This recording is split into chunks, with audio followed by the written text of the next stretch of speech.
Muito bem, pessoal, vamos dando sequência ao estudo da improbidade. Agora estamos nas disposições penais, artigo 19 da Lei 8.429. Constitui crime a representação por ato de improbidade, quer dizer, uma denúncia de improbidade, contra um agente público ou terceiro beneficiário, quando o autor da denúncia sabe que ele é inocente. É crime, então, acusar alguém que tu sabe que não cometeu improbidade, sob pena de detenção de 6 a 10 meses e multa. Além da sanção penal, o denunciante vai estar sujeito a indenizar o denunciado pelos danos materiais, morais ou a imagem que houver provocado. Muitas vezes se usa a ação de improbidade para atingir desafetos políticos, por exemplo, né? Então tem que ter um cuidado de quem denuncia falsamente aqui, sabendo que é inocente, o autor está cometendo um crime e também vai estar sujeito à indenização. Artigo 20. A perda da função pública e a suspensão dos direitos políticos só se efetivam por trânsito em julgado e sentença condenatória. As outras sanções podem vir antes. Agora, a perda da função e a suspensão dos direitos políticos só se efetivam por trânsito em julgado e sentença condenatória. Aqui no estado do Rio Grande do Sul, por exemplo, na última eleição, um dos candidatos ao governo, ele era condenado por improbidade em primeira instância. Ele era governador do estado. Ele podia estar no governo porque ele não tinha ainda perdido a função pública. Depois que ele deixou o cargo, curiosamente, terminou o processo, transitou em julgado e aí sim ele foi definitivamente condenado e hoje está com os direitos políticos suspensos. Isso só acontece quando há o trânsito em julgado. Se não fosse esse artigo 20 aqui, ele nem tinha concluído seu mandato de governador, nem poderia ter concorrido à reeleição, porque estaria com seus direitos políticos suspensos. Mas a lei estabelece que é só com trânsito em julgado que vai se efetivar a perda da função pública e a suspensão dos direitos políticos. Então é essa ideia aqui.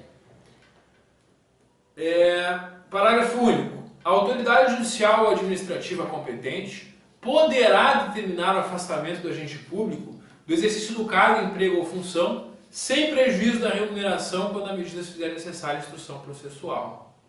Então é o seguinte, quando tem alguém sendo investigado por improbidade, a autoridade judicial, o juiz ou administrativo, o próprio órgão público, elas podem determinar que o servidor público se afaste do trabalho, para não atrapalhar na investigação. Nesse caso aqui, essa suspensão, ela não tem prazo. Ele vai ficar afastado, não é suspensão, desculpa, esse afastamento. Ele não tem prazo. Ele vai ficar afastado pelo tempo necessário. E todo esse tempo ele não está trabalhando, não está recebendo. Por quê? Porque ele não foi condenado ainda. Eu não posso antecipar uma punição. Eu não posso tirar alguém do trabalho e tirar sua remuneração sem um devido processo. Então, nesse caso aqui, enquanto o processo corre, ele pode ser afastado. Mas aí é por prazo indeterminado, pelo prazo necessário. É diferente dos servidores, né? Os servidores têm um prazo de afastamento preventivo. Aqui não tem prazo. A lei de improbidade é sem esse prazo. O artigo 21 estabelece que a aplicação das penas, das sanções aqui dessa lei, não depende, olha ali, ó, independe, isso aqui chove em prova, atenção, com isso cai muito em prova. A aplicação das sanções aqui da lei de improbidade independe da efetiva ocorrência do dano ao patrimônio público, salvo quanto à pena de ressarcimento. Então não precisa ter um dano ao patrimônio público. Só para ressarcir que tem que ter, né? Como é que tu vai ressarcir algo que não foi comprovado que houve o dano?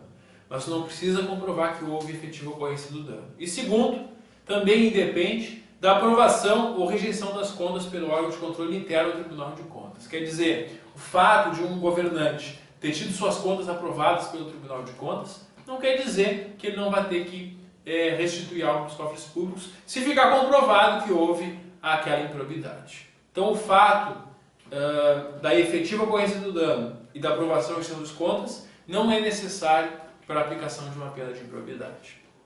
E artigo 22, para apurar qualquer ilícito previsto nesta lei, o Ministério Público de ofício, a requerimento de autoridade ou mediante representação, poderá requisitar a instauração de inquérito policial ou procedimento administrativo. Claro, para apurar, o Ministério Público ele pode solicitar que a autoridade policial ou que o órgão público promovam esses procedimentos de investigação. Isso que nós temos aqui. Para fechar a improbidade administrativa, tem um assunto agora que é a prescrição. A prescrição está ali no artigo 23. As ações destinadas a levar a efeito as sanções dessa lei podem ser propostas. É o prazo, então, para propor a ação. Até 5 anos após o término do exercício do mandato, cargo, comissão ou função de confiança. Pessoal, se ele é político ou indicado de político, que é o que geralmente acontece com esses cargos aqui, tem até 5 anos após deixar a função para ser julgado aqui, processado por improbidade. E se for servidor público, é dentro do prazo prescricional previsto lá no Estatuto dos Servidores para a apuração dos atos. É interessante o seguinte, pessoal, olha só.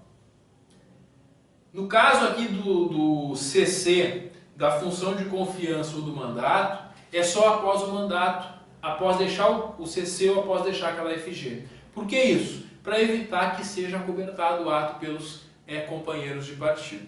Para isso tem essa regra aqui. Então, para os políticos em geral, que é quem tem mandato, CC e função de confiança, para esses três, depois que ele deixar a função especial que ele estava desempenhando, começa a correr esses 5 anos. E se for um servidor efetivo, né, aí vai ser dentro daquele prazo previsto para demissão a bem do serviço público. Isso varia de um Estatuto dos Servidores para outro. Então vai ser aquele mesmo prazo previsto no Estatuto. Em prova sobre improbidade, eles só vão querer que tu saiba isso, que é do mesmo prazo do Estatuto. Eles não vão querer que tu relacione diretamente com o Estatuto dos Servidores. É muito raro uma banca fazer uma questão com essa profundidade aqui. Só lembra então, 5 anos quando for os políticos, mandato, CC ou função de confiança. Nos demais casos, dentro do prazo prescricional previsto em lei. Vale lembrar aqui sobre prescrição o artigo 37, parágrafo 5º da Constituição Federal. O artigo 37, parágrafo 5º da Constituição Federal, ele diz que a lei vai estabelecer os prazos de prescrição para ilícitos praticados por qualquer agente, servidor ou não, que causem prejuízos ao erário, ressalvadas as ações de ressarcimento. E a lei estabeleceu aqui, então, o prazo para os ilícitos. É 5 anos, se for aqueles casos dos políticos, CCs ou função de confiança, e nos demais casos na forma prevista na lei dos próprios servidores. E aí ficou uma coisa em branco aqui no artigo 37, parágrafo 5º, né? Ficou ali no final que ressalvadas as ações de ressarcimento. E o entendimento que decorre da leitura da Constituição é que a ação de ressarcimento ela é imprescritível. A ação de ressarcimento ela é imprescritível e as bancas têm cobrado assim. Tem um autor, que é o Celso Antônio Bandeira de Mello, professor Bandeira de Mello, ele entende que isso está errado, que essa interpretação é equivocada. Mas para fins de concurso público, geralmente tem aparecido assim. A ação de ressarcimento é imprescritível, tá certo. A ação de ressarcimento é imprescritível. Para condenar por improbidade, tem o prazo de 5 anos ou o prazo do Estatuto. Agora, a ação de ressarcimento, mesmo que seja prescrita a punição, a ação de ressarcimento ela não prescreve nunca, segundo o artigo 37, parágrafo 5º, isso que a ação é imprescritível. Se um concurso mais aprofundado, a banca citar o nome do professor Bandeira de Mello, aí pode ser que ela esteja querendo a opinião dele. Só para concursos mais aprofundados, aí teria que dar uma olhada no livro, no manual de direito administrativo lá do Celso Antônio Bandeira de Mello. Para concursos mais simples não é necessário esse aprofundamento. Eu só gosto de comentar aqui em aula essa situação para que não passe despercebido, né? Senão depois você sai falando que o professor está ensinando errado. Não estou ensinando errado, estou ensinando a fazer prova. Prova de concurso, a ação de ressarcimento ela é imprescritível. Se aparecer isso na tua prova, pode marcar tranquilo. Agora, se vier o nome de um autor, aí tem que saber, aí tem que conhecer o autor. Isso só em concursos mais aprofundados. Não é comum essa abordagem nos concursos que a gente tem para enfrentar. Pessoal, isso é o que a gente tinha para comentar sobre a improbidade administrativa. Espero que tenham aproveitado aqui as nossas aulas. E aí, façam a releitura várias vezes desse conteúdo. E especialmente, visitem a nossa apostila, releiam esses quadros comparativos que nos ajudam muito a memorizar para a prova.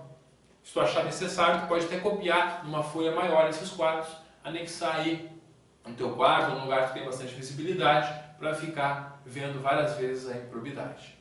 É isso, nos vemos aí nos próximos vídeos. Um grande abraço, segue firme, que todo o teu esforço vai ser recompensado. Até logo!